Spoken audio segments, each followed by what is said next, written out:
Hello friends, और कैसे हैं आप सब। आशा करता हूं आप सब बहुत अच्छे होंगे।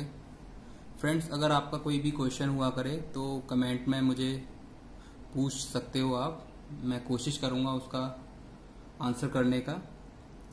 तो आज का हमारा टॉपिक है सेल स्ट्रक्चर, कोशिका संरचना। Cell consist of 3 parts. Cell में 3 पार्ट्स होते हैं। पहला जो पार्ट होता है वो होता है सेल मेम्ब्रेन, या जिसे हम प्लाज्मा मेम्ब्रेन भी कहते हैं। हिंदी में कोशिका झिल्ली या प्लाज्मा झिल्ली। दूसरा जो पार्ट होता है उसे हम साइटोप्लाज्म कहते हैं, हिंदी में कोशिका द्रव्य। और थर्ड जो पार्ट होता है वो होता है हमारा न्यूक्लियस। न्यूक्लियस मतलब हिंदी में केंद्रक कहते हैं। मैं आपको इसे फिगर से समझाता हूं।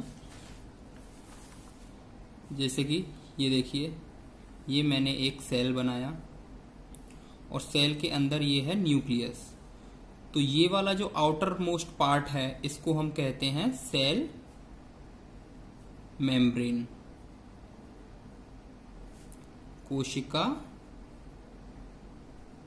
झिल्ली।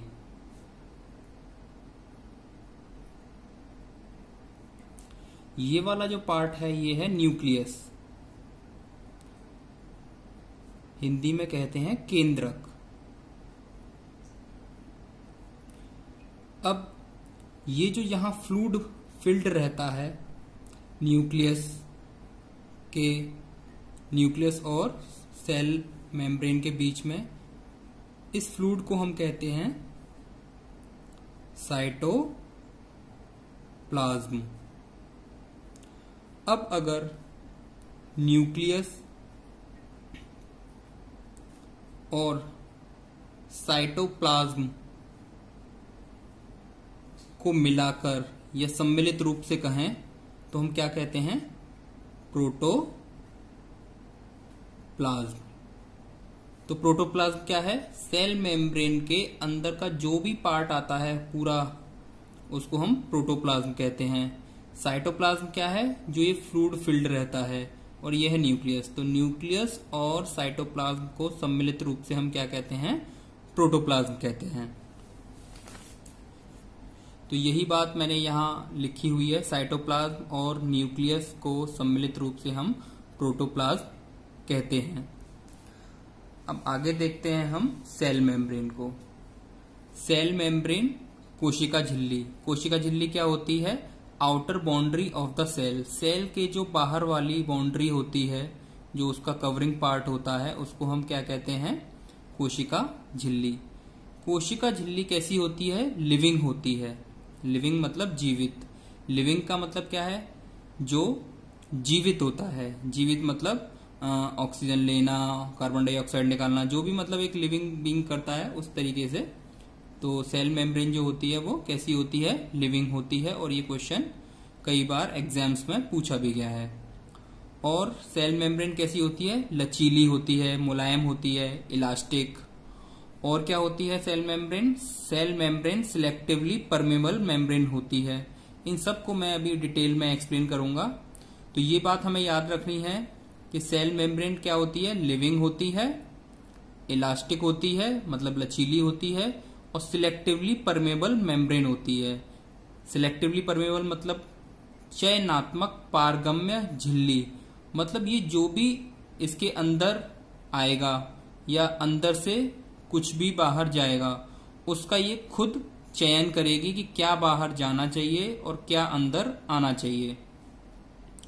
क्योंकि इस मेम्ब्रेन द्वारा कुछ ही पदार्थ या सब्सटेंस अंदर तथा बाहर आ जा सकते हैं, सभी पदार्थ नहीं। मतलब कुछ सब्सटेंस इसके अंदर आ सकते हैं और कुछ बाहर जा सकते हैं, लेकिन सभी अंदर नहीं आ सकते। इसको मैं अभी क्लियर करूंगा। झिल्ली लिपिड और प्रोटीन की बनी होती है। झिल्ली किसकी बनी होती है, लिपिड और प्रोटीन की बनी होती है। अब यहां देखिए, जैसे कि ये है सेल और ये हो गया न्यूक्लियस। ये सेल की क्या है, सेल मेम्ब्रेन। मैं यहां समझाने वाला हूं कि इसको सिलेक्टिवली परमेबल क्यों कहते हैं। सिलेक्टिवली परमेबल क्यों कहते हैं इसको। देखिए ये जो झिल्ली है, इस झिल्ली को जब आप इलेक्ट्रॉन माइक्रोस्कोप से देखोगे तो ये इस तरीके से दिखेगी।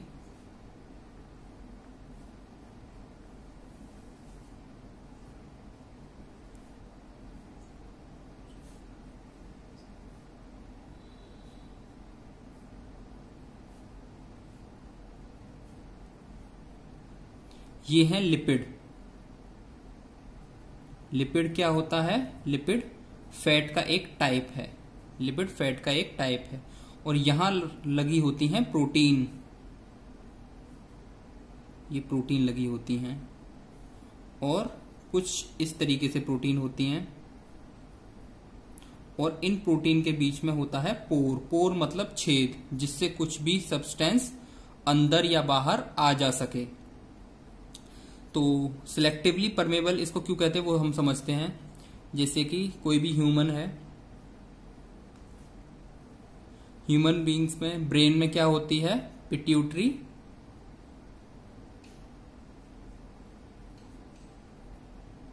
ग्लैंड। पिट्यूटरी ग्लैंड, ये पिट्यूटरी ग्लैंड को हम मास्टर ग्लैंड भी कहते हैं। पिट्यूटरी ग्लैंड को हम मास्टर ग्लैंड भी कहते हैं। क्यों? क्योंकि ये इस पे ये क्या कर, इसका फंक्शन क्या होता है? कंट्रोल करना। अदर ग्लैंड जो होती हैं उनके फंक्शन को कंट्रोल कौन करती है? Pituitary gland. इसी वजह से पिट्यूटरी ग्लैंड को हम मास्टर ग्लैंड कहते हैं। अब जब कोई चाइल्ड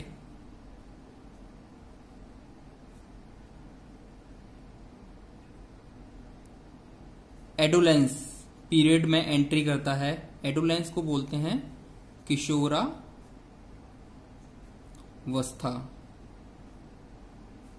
तो उसमें क्या क्या चेंजेस देखने को हमें मिलते हैं? उसकी दाढ़ी निकलने लगती है, मूछें निकलने लगती हैं, चेस्ट ब्रॉड होने लगता है। ठीक है, ये सभी चीजें उसमें हमें चेंजेस देखने को मिलते हैं। तो ये जो किशोरावस्था में चेंजेस हो रहे होते हैं, ये किसकी वजह से हो रहे होते हैं? हॉर्मोन्स की वजह से।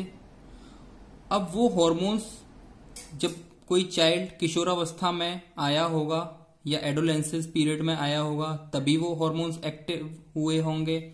उससे पहले एक्टिव क्यों नहीं हुए? क्योंकि मास्टर ग्लैंड जो है उसने उन हॉर्मोन्स पे कंट्रोल लगा रखा था। जैसे ही वो चाइल्ड किशोरावस्था में गया, मास्टर ग्लैंड ने ऑर्डर दिया उस अदर ग्लैंड को जो उन हॉर्मोन्स को सिक्रेट करती है कि आप एक्टिव हो जाओ। अब जब वो हॉर्मोन्स ब्लड में सीक्रेट हुए होंगे तो वो पूरी बॉडी में फैल गए होंगे। कौन से हॉर्मोन्स? जो किशोरावस्था को दिखाते हैं। जब वो हार्मोन पूरी बॉडी में फैल गए होंगे तो जैसे कि देखिए किशोरावस्था में क्या होता है, दाढ़ी या मूछ निकलती हैं। तो दाढ़ी जो मूछ निकलती हैं वो हमारे चीक्स वाले पोर्शन पे निकलती हैं, मतलब जो हमारे गाल होते हैं वहां पे निकलती हैं दाढ़ी या मूछें। और कोई पार्ट पे क्यों नहीं निकलती? क्योंकि चीक्स की जो सेल होती हैं वहां पे क्या लगा होता है? रिसेप्टर्स लगे होते हैं। यहाँ पे जैसे ये मैंने भी बताया था, ये जब इलेक्ट्रॉन माइक्रोस्कोप से इसको देखेंगे तो इस तरीके से दिखेगा। तो यहाँ पे क्या लगे होते हैं? रिसेप्टर्स लगे होते हैं। जैसे आप किसी होटल में जाओगे तो वहां पे रिसेप्टर्स या गार्ड लगे होते हैं, वो आपको बाकायदा चेक करते हैं क्या है, कहाँ से आए हो, तब वो आपको रिसीव करते हैं। तो यहाँ पे सेल मेम्ब्रेन के अंदर भी रिसेप्टर्स होते हैं और बाहर भी रिसेप्टर्स होते हैं। यहाँ क्या होते हैं? रिसेप्टर्स होते हैं और ये अंदर भी रिसेप्टर्स होंगे। ये क्या काम करते हैं? किसको अंदर आने देना है, किसको बाहर जाने देना है, ये चेक करते हैं। तो जब वो हार्मोन पूरी बॉडी में फैल चुका होगा तो वो जो चीक्स वाली सेल है वहां पे भी आएगा। तो चीक्स वाली सेल के रिसेप्टर्स उसको पहचान लेंगे कि हाँ इसको हमें इसकी जरूरत है इस हार्मोन की, और उसको अंदर आने देंगे और वो हार्मोन अंदर आ जाएगा। लेकिन जैसे कि फोरहेड जैसे कि हमारा जो माथा है वहां पे दाढ़ी मूछें क्यों नहीं निकलती हैं? क्योंकि जब वो हार्मोन उस जगह पे जाएगा तो वहां की जो सेल हैं उसके रिसेप्टर्स हैं, उसको पहचान जाएंगे कि हमें तो इसकी जरूरत नहीं है, तो वो उसको अंदर ही नहीं आने देंगे। तो इस तरीके से हम सेल मेम्ब्रेन को सिलेक्टिवली परमेबल मतलब चयनात्मक पारगम्य झिल्ली कहते हैं। क्यों? क्योंकि ये कुछ सब्सटेंस का चयन करके ही अंदर और बाहर जाने देती है। आशा करता हूं ये जो टॉपिक है आपको सिलेक्टिवली परमेबल वाला, ये आपको समझ में आ गया होगा। अब हम इसके फंक्शन के बारे में बात करते हैं। फंक्शन है इसके to provide shape of the cell, कोशिका का निश्चित आकार बनाए रखने में मदद करती है। कौन मदद करती है? Cell membrane. तो सेल मेम्ब्रेन सेल को एक शेप प्रोवाइड करती है। और क्या करती है? ये मैकेनिकल सपोर्ट प्रोवाइड करती है। थर्ड है, यह डिफरेंट टाइप के मॉलिक्यूल को बाहर निकलने एवं अंदर आने को कंट्रोल करती है। तो इसका एक फंक्शन क्या हो गया? ये डिफरेंट टाइप के मॉलिक्यूल्स को अंदर से बाहर और बाहर से अंदर निकलने से कंट्रोल करती है। कंट्रोल मतलब किसको अंदर आने देना है और किसको बाहर जाने देना है। तो फ्रेंड्स, ये था हमारा आज का वीडियो। आपको कैसा लगा ये वीडियो? आप मुझे कमेंट में बताइएगा। धन्यवाद।